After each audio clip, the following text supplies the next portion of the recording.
देखो गल ये है कि सरकार दे 3 मंत्री आए,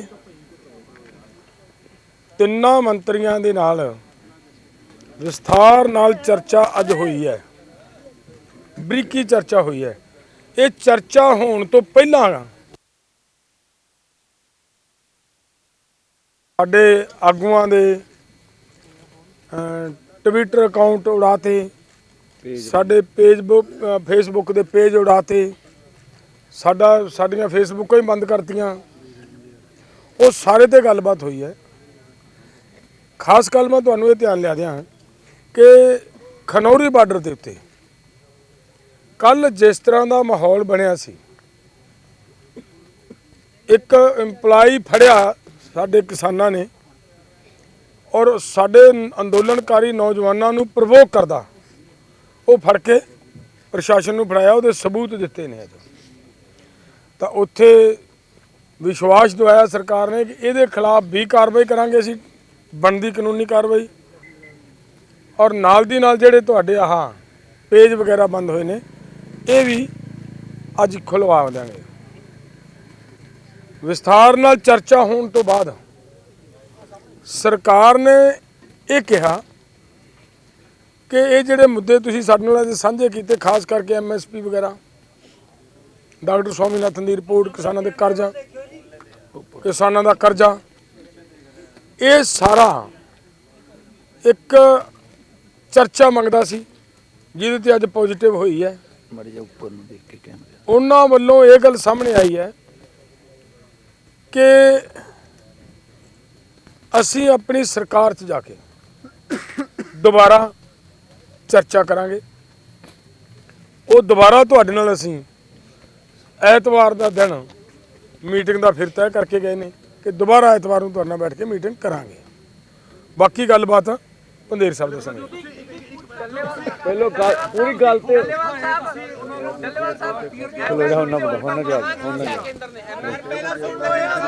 पहलो सुनते लो, यही गल्लां पंधेर साहब ने तुहानूं दस्सणियां, सुन लो माड़ा। हाँ, हिंदी च करना। देखिए, आज जो वार्ता हुई है केंद्र के साथ, उनमें सभी जितने भी हमने मांग पत्र में मुद्दे उठाए, लंबी चर्चा हुई। और चर्चा इस बात पे हुई कि चर्चा ही ना करते रह जाएं, इसका कोई होना चाहिए। तो उन्होंने कहा भी हमें समय चाहिए, हम अपनी बात कोई हवा में करना नहीं चाहते। अपनी ऊपर एक तो उनकी कोई कॉन्फ्रेंस थी एक आध दिन, उसके लिए थोड़ा डिले गए। उसके बाद वो अपने मंत्रिमंडल या सरकार के बातचीत कर फिर, क्योंकि 3 मांगे बड़ी मांगे, सभी मांगे बड़ी हैं, जैसे MSP खरीद की गारंटी का कानून, C2 प्लस 50% और किसान और खेत मजदूर का कर्ज, और भी जितनी मांगे हैं, तो उसके ऊपर काफ़ी लंबी चर्चा चली है। और दूसरा, हमने ये कहा कि आप कहते हैं कि बातचीत जारी रखनी चाहिए, बैठ के मसले का हल करेंगे। हमने कहा बिल्कुल उचित है, लेकिन जिस तरह से आप ट्विटर अकाउंट बंद कर रहे हो, फेसबुक पेज बंद कर रहे हो, इंटरनेट बंद कर रहे हो, और जो वातावरण हम अपने लोगों को बोलते भी सरकार के साथ मिलने जा रहे हैं, उसके बाद जो होगा देख लेंगे, और जब हम पीसफुली वहाँ बोल रहे होते हैं तो आपके ड्रोन हमारे ऊपर शेलिंग करते हैं। तो आपकी जो अर्धसैनिक फोर्स है वो हमें, हमारे लोगों को भड़काती है, उस्काती है। तो इसके ऊपर जो वहाँ अंदर हमने पूरी ज़बरदस्त रखा, जो भी उन्होंने हमारे ऊपर यूटिलाइज किए हैं अर्धसैनिक फोर्सों ने, जो भी टीयर गैस है वगैरह हम लेके गए थे अपने पास, तो ये कुछ आप कर रहे हैं। और हम नहीं चाहते भी इतना बल प्रयोग। हम कौन से पाकिस्तान के लोग हैं, इस देश के रहने वाले हैं। ऐसे लगता है इधर भी बॉर्डर है, इधर भी बॉर्डर है, दोनों तरफ तारे हैं। तो लंबी चर्चा हुई, ऊपर नीचे भी गए, सब कुछ हुआ, बात करने बाहर निकले, फिर अंदर गए, तो लंबी चर्चा चली है। और आशा करेंगे भी केंद्र आने वाले समय में हम तो चाहेंगे भी सुखद हल निकले, टकराव से बचा जाए, अन्यथा हमारा दिल्ली जाने का कार्यक्रम अपनी जगह है। तो उसके बारे में हम अपने साथियों से जो आज चर्चा हुई है सरकार से, विचार विमर्श भी करेंगे। और पंजाब ने कहा भी हम ट्विटर क्वाइन या आपके पेज भी खोलेंगे। और देखिए दिन ब दिन आंदोलन बढ़ता जा रहा है, आंदोलन आगे जा रहा है और आप देखेंगे आंदोलन बढ़ता रहेगा। और आपके माध्यम से हम सब देशवासियों को, पूरी सिविल सोसाइटी को मांग करेंगे कि हमारा साथ दें, हमारे साथ आए। पूरे देश का सवाल है, अगर खेती कारपोरेटों के पास चली गई तो ये देश का भला होने वाला नहीं है। और जिस तरह से आप इतनी देर तक यहाँ, आपका धन्यवाद, आप हमारा पूरा दे रहे हैं। और हम आशा करेंगे, एक बात और कहना चाहता भी, जो कुछ चैनलों में हमारे खिलाफ जैसे प्रचार प्रोपोगंडा चल रहा है, तो जिस तरह से हमारी तस्वीर बिगाड़ के पेश की जा रही है वो सबको नहीं करनी चाहिए। असल तथ्यों को पुष्टि करके बात ही करनी चाहिए।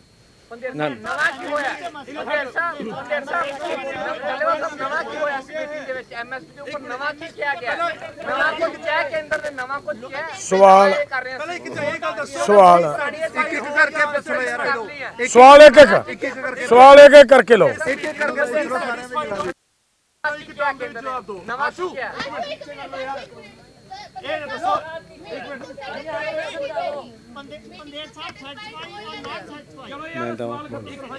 ਵੇਖੋ ਜਦੋਂ ਗੱਲਬਾਤ ਚੱਲ ਰਹੀ ਆ ਉਹਦੇ ਵਿੱਚ ਉਹ ਮੁੱਕਣ ਤੋਂ ਪਹਿਲੋਂ ਰਿਜ਼ਲਟ ਕੱਢਣਾ ਮੈਨੂੰ ਨਹੀਂ ਲੱਗਦਾ ਠੀਕ ਹੈਗਾ ਵਾ। ਹਾਂ ਨਵਾਂ ਕੀ ਹੈ ਇਸ ਮੀਟਿੰਗ ਤੇ, ਨਵਾਂ ਕੀ ਹੈ ਅਸੀਂ ਅੱਜ ਵਾਲਾ ਹੀ ਦੱਸ ਦਿੰਦੇ ਆ। ਨਵਾਂ ਇਹ ਆ ਵੀ MSP ਤੇ C2+ 50% ਤੇ ਕਰਜ਼ੇ ਵਾਲੀ ਗੱਲ ਤੇ ਔਰ ਜੋ ਕੁਝ ਸਾਡੇ ਨਾਲ ਹੋਇਆ ਉਹਦੇ ਤੇ ਬਹੁਤ ਜ਼ਬਰਦਸਤ ਵਿਚਾਰ ਚਰਚਾ ਹੋਈ ਹੈ ਰੱਜ ਕੇ। ਠੀਕ ਹੈ, ਬਾਕੀ ਗੱਲਾਂ ਵੀ ਜਿਹੜੇ ਦੇਖੋ ਜੋ ਕੁਝ ਉਹ ਮੀਟਿੰਗ ਦੇ ਅੰਦਰ ਸਾਡੇ ਨੂੰ ਕਹਿ ਰਹੇ ਆ, ਦੱਸ ਰਹੇ ਆ, ਜੇ ਉਹਨੂੰ ਕੋਈ ਹਕੀਕਤ ਵਿੱਚ ਅਮਲੀ ਜਾਮਾ ਪਾ ਦੇਣ ਤਾਂ ਲੱਗਦਾ ਵੀ ਗੱਲ ਅੱਗੇ ਵਧੂਗੀ। ਇਹ ਹੁਣ ਹਕੀਕੀ ਅਮਲੀ ਜਾਮਾ ਪਾਉਂਦੇ ਆ ਕਿ ਨਹੀਂ ਪਾਉਂਦੇ ਇਹ ਸਮਾਂ ਦੱਸੂ। ਤੁਸੀਂ ਸੈਟੀਸਫਾਈਡ ਹੋ? ਤੁਸੀਂ ਅੱਜ ਦੀ ਮੀਟਿੰਗ ਤੋਂ ਸੈਟੀਸਫਾਈਡ ਹੋ? ਦੇਖੋ ਆਪਣੇ ਸ਼ਬਦ ਸਾਡੇ ਮੂੰਹ 'ਚ ਨਾ ਪਾਓ।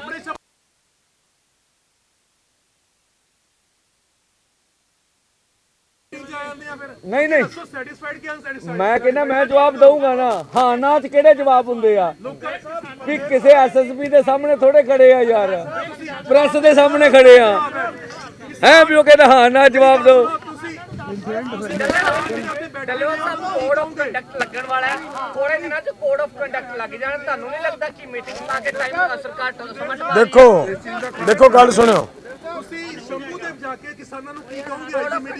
ਸਵਾਲ ਕੀ ਹੈ ਸੁਣਿਓ। ਜੋ ਕੁਝ ਤੁਹਾਨੂੰ ਅਸੀਂ ਇੱਥੇ ਕਿਹਾ ਹੈ, ਸੁਣਿਓ ਪਹਿਲਾਂ ਤਾਂ ਮੈਂ ਉਧਰ ਮੁੰਡੇ ਦਾ ਜਵਾਬ ਦੇ ਦਿਆਂ। ਜੋ ਕੁਝ ਤੁਹਾਨੂੰ ਅਸੀਂ ਇੱਥੇ ਕਿਹਾ ਹੈ ਇਹੀ ਕੁਝ ਜਾ ਕੇ ਆਪਦੇ ਲੋਕਾਂ ਨੂੰ ਦੱਸਾਂਗੇ ਕਿ ਉਹਨਾਂ ਨੇ ਭਾਈ ਆਹ ਗੱਲ ਕਹੀ ਹੈ। ਇਸ ਗੱਲ ਦੇ ਉੱਤੇ ਉਹਨਾਂ ਨੇ ਸਾਨੂੰ ਇਹ ਕਿਹਾ ਕਿ ਅਸੀਂ ਇਹਦੇ ਤੇ ਪੇਪਰ ਵਰਕ ਕਰਨ ਕਰਕੇ ਤੁਹਾਨੂੰ ਐਤਵਾਰ ਤੱਕ ਇਹਦਾ ਰਿਜ਼ਲਟ ਕੱਢ ਕੇ ਦਿੰਨੇ। ਇੱਕ ਗੱਲ ਤੁਸੀਂ ਕੀ ਸਵਾਲ ਕੀਤਾ ਸੀ? ਕੋਡ ਆਫ ਕੰਡਕਟ ਤੁਹਾਡੇ ਨਾਲੋਂ ਵੱਧ ਧੰਨਵਾਦ ਤੁਹਾਡਾ, ਤੁਸੀਂ ਇਸ ਗੱਲ ਦਾ ਫਿਕਰ ਕਰ ਰਹੇ ਹੋ ਕੋਡ ਆਫ ਕੰਡਕਟ ਦਾ। ਇਹ ਗੱਲ ਕੋਡ ਆਫ ਕੰਡਕਟ ਦੇ ਉੱਤੇ ਉੱਥੇ 20 ਪੇਜ ਜੇਕਰ 2 ਵਜੇ ਨੇ, ਕੋਡ ਆਫ ਕੰਡਕਟ ਪਿੱਛੇ ਵੱਜੇ ਨੇ ਕਿ ਸਰਕਾਰ ਕਿੰਨੀ ਛੇਤੀ ਇਹਨੂੰ ਨੇਪਰੇ ਚੜਾਉਂਦੀ ਹੈ ਤਾਂ ਕਿ ਕੱਲ ਨੂੰ ਕੋਡ ਆਫ ਕੰਡਕਟ ਦਾ ਸਾਡੇ ਇਸ ਪ੍ਰੋਗਰਾਮ ਦੇ ਉੱਤੇ ਅਸਰ ਨਾ ਪਵੇ। ਇਹ ਸਮਝ ਲੱਗੇ ਗੱਲ?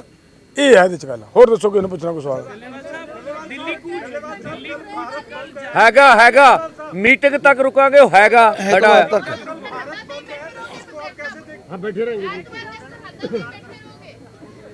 देखो सवाल की है बेटे, असी घरां तो निकले आ मंगा मनाउण लई दिल्ली जाण वास्ते। अगर वो चर्चा हो रही है तो साडे कोलों उन्होंने आके इत्थे आके चर्चा की है, दोबारा फिर अज कहा कि नहीं असी मीटिंग दोबारा फिर करते हैं, ऐ दसो फिर तो सुभाविक ही ये बनता है कि असी उन्ना चिर जिन्ना चिर उन्होंने दी मीटिंग का माहौल वेखांगे, उस तो बाद जिहड़ा साडा कूच वाला है वो बंद नहीं है, वो साडा एज इट इज जारी है। होर कुछ ਦਿੱਲੀ ਜਾ ਕੇ ਚਰਚਾ ਹੀ ਕਰਨੀ एक मिनट देखो, वो अंदोलन आ अंदोलन दिन प्रति दिन बिल्डअप हो रहा। ਤੁਹਾਨੂੰ ਜੇ ਲੱਗਦਾ ਜਿਹੜਾ ਤੁਹਾਡੇ ਮਨਾਂ 'ਚ ਆ, ਸਾਨੂੰ ਪੂਰੀ ਦੁਨੀਆ ਤੇ ਪੂਰੇ ਲੋਕਾਂ 'ਚ ਬੁੱਧੀਜੀਵੀਆਂ ਸਾਡੀ ਗੱਲ ਜਾਊ ਵੀ ਅਸੀਂ ਗੱਲਬਾਤ ਤੋਂ ਭੱਜ ਨਹੀਂ ਰਹੇ। ਕੱਲ ਨੂੰ ਕੇਂਦਰ ਭੱਜ ਜਾਵੇ ਉਹਨਾਂ ਦੀ ਮਰਜ਼ੀ ਆ, ਸਾਡਾ ਅੰਦੋਲਨ ਤੇ ਜਾਰੀ ਆ ਨਾ। ਅਸੀਂ ਇਹ ਨਹੀਂ ਖਵਾਉਣਾ ਚਾਹੁੰਦੇ ਵੀ ਕਿਸਾਨ ਆਗੂ ਗੱਲਬਾਤ 'ਚ ਆਉਣਾ ਹੀ ਨਹੀਂ ਚਾਹੁੰਦੇ। ਬਾਕੀ ਠੀਕ ਹੈ, ਦੋਵਾਂ ਦੀ ਰਾਹ ਖੁੱਲੇ ਨੇ। ਨਵੀਂ ਸਰਕਾਰ ਤੱਕ ਇੱਥੇ ਬੈਠਣ ਲਈ ਤਿਆਰ ਹੋ? सरकार तक ਇੱਥੇ बैठने लिए तैयार हो? वायरल हो रहा है सोशल मीडिया में जो आपने नरेंद्र मोदी के लिए कहा कि भाई ये राम मंदिर से उनका ग्राम बढ़ेगा, क्या इसकी हकीकत है सर? इसके बारे में थोड़ा सा बताएं। देखिए, हमारा बयान है जो वो ऐसा बयान नहीं है जिस तरीके से उसको पेश किया जा रहा है। हमारा ये कहना है कि हम आंदोलन कर रहे हैं। आंदोलन करते समय हमारी सरकार जिस तरह का अहंकारी रवैया हमारे साथ बरता रही है, उसके हिसाब से वो उसका जो ईगो इतनी आसमान पे चढ़ी हुई है, 7वें आसमान पे, उसको आपके ऊपर जो ये शेलिंग हो रही है, आप शांतिपूर्वक ढंग से उसका मुकाबला कर रहे हो, जबर का सब्र से जो मुकाबला कर रहे हो, इस तरीके से जैसे आपने पहले दिल्ली के आंदोलन में 800 किसानों को शहीद करवाकर जबर का मुकाबला सब्र से करते हुए वहाँ से जीत हासिल किया, वैसी ही जीत यहाँ से हासिल करेंगे। मना नवीं सरकार तक ਇੱਥੇ ਬੈਠੇ ਰਹੋਗੇ? ਇੱਥੇ ਬੈਠਣ ਲਈ ਤਿਆਰ ਹੋ ਨਵੀਂ ਸਰਕਾਰ ਤੱਕ? ਇਸੇ ਤਰ੍ਹਾਂ ਚੱਲਦਾ सवाल बिल्कुल नहीं है इत्थे बैठना। बेटे एक एक सवाल करो। ਇਹ ਨਵੀਂ ਸਰਕਾਰ ਤੱਕ ਇੱਥੇ ਬੈਠਣ ਲਈ ਤਿਆਰ ਹੋ?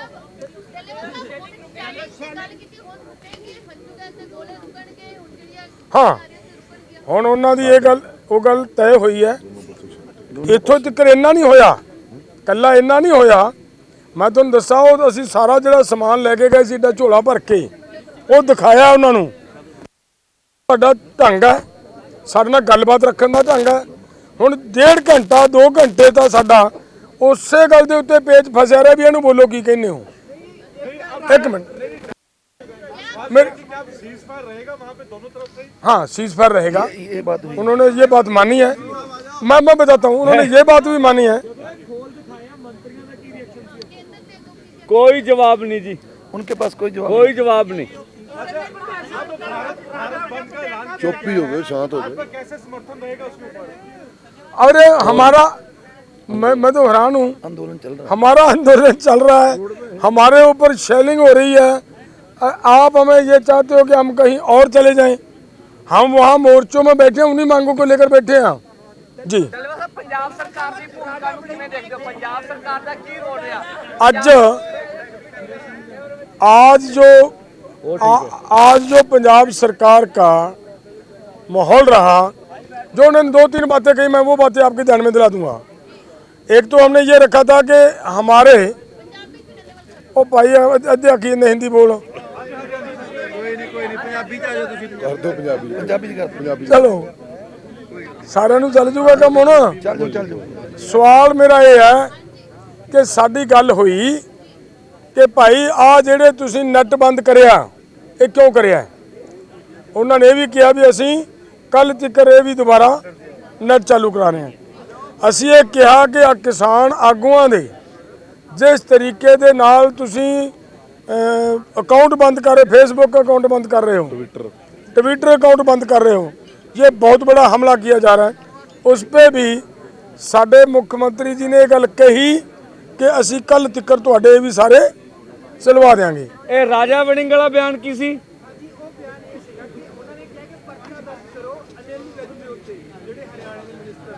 ਠੀਕ ਹੈ, ਚਲੋ ਹਰ ਇੱਕ ਪੋਲੀਟੀਕਲ ਪਾਰਟੀ ਨੂੰ ਕਿਸੇ ਦੇ ਬਿਆਨ ਤੇ ਰਿਐਕਟ ਕਰਨ ਦਾ ਹੱਕ ਹੈ। ਆਪਾਂ ਕੀ ਬੋਲਦੇ, ਆਪਾਂ ਆਪਣਾ ਅੰਦੋਲਨ ਲੜਦੇ ਆ। ਸਾਡੀ ਸਟੇਜ ਤੋਂ ਕੋਈ ਪਾਰਟੀ ਨਹੀਂ ਬੋਲੂਗੀ, ਇਹ ਸਟੇਜ ਕਿਸਾਨਾਂ ਮਜ਼ਦੂਰਾਂ ਦੀ ਆ ਔਰ ਇਹ ਨਿਰਪੱਖਤਾ ਨਾਲ ਚੱਲੂਗੀ। ਹਾਂ, ਇੱਕ ਗੱਲ ਆ ਬਹੁਤ ਵਧੀਆ ਗੱਲ ਹੈ। ਸੁਣਿਓ ਮੈਂ ਗੱਲ ਬੇਨਤੀ ਕਰਾਂ। ਅੱਜ ਸਾਨੂੰ ਇਹ ਪਤਾ ਲੱਗਿਆ ਕਿ ਚੈਨਲਾਂ ਦੇ ਉੱਤੇ ਇਹ ਪ੍ਰਚਾਰ ਚੱਲਿਆ ਕਿ ਸਾਡੇ ਮੋਰਚੇ ਦੇ ਵਿੱਚ ਸ਼ਾਇਦ ਕੋਈ ਕਾਂਗਰਸੀ ਵੱਡਾ ਲੀਡਰ ਆ ਰਿਹਾ ਦੀ ਗੱਲ ਚੱਲੀ। ਦੇਖੋ ਮੈਂ ਇਹ ਕਲੀਅਰ ਕਰਾਂ, ਸਾਡੇ ਮੋਰਚੇ ਦੇ ਵਿੱਚ ਬਤੌਰ ਕਿਸਾਨ, ਬਤੌਰ ਮੋਰਚੇ ਦਾ ਸਪੋਰਟਰ ਕੋਈ ਆ ਸਕਦਾ ਹੈ, ਲੇਕਿਨ ਇਹ ਕਲੀਅਰ ਕੱਟ ਹੈ ਕਿ ਸਾਡੀ ਸਟੇਜ ਕਿਸੇ ਪੋਲੀਟੀਕਲ ਨਾਲ ਸਾਂਝੀ ਨਹੀਂ ਹੋਏਗੀ।